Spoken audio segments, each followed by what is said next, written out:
जब मैं आई सुहाग वाली रात रे, उसने चुम्मा से किया शुरुआत। पहले घूंघटा उठाया फिर बेड पे सुलाया, पहले घूंघटा उठाया फिर बेड पे सुलाया, और कमर में दर्द दिया।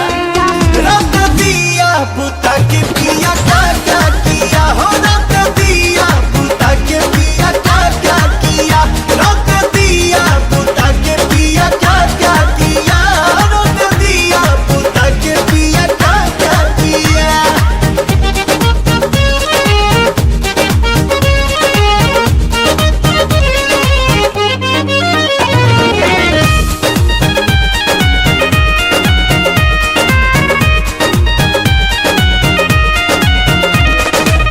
डाका डाल दिया पहली मुलाकात में, कैसा कैसा फील हुआ आधी आधी रात में, कैसा कैसा फील हुआ आधी आधी रात में।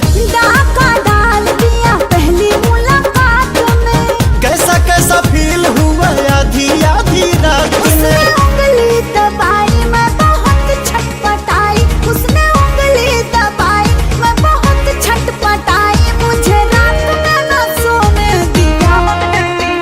रख दिया बुता के पिया क्या किया हो, रख दिया बुता के पिया क्या किया, रख दिया बुता के पिया क्या किया, तो रख दिया बुता के पिया क्या किया।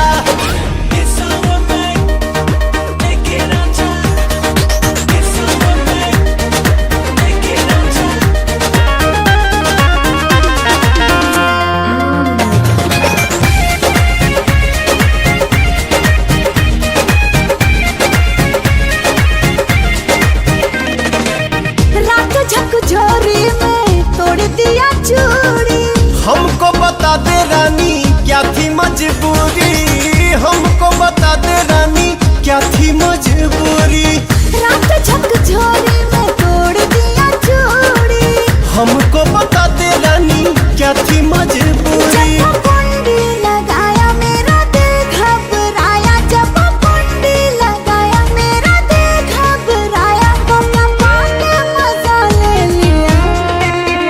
रख दिया बुता के पिया क्या किया हो, रख दिया बुता के पिया क्या किया, रख दिया बुता के पिया क्या किया, रख दिया बुता के पिया क्या किया। बाद में बताऊंगी। कहाँ है अभी दिक्कत बका।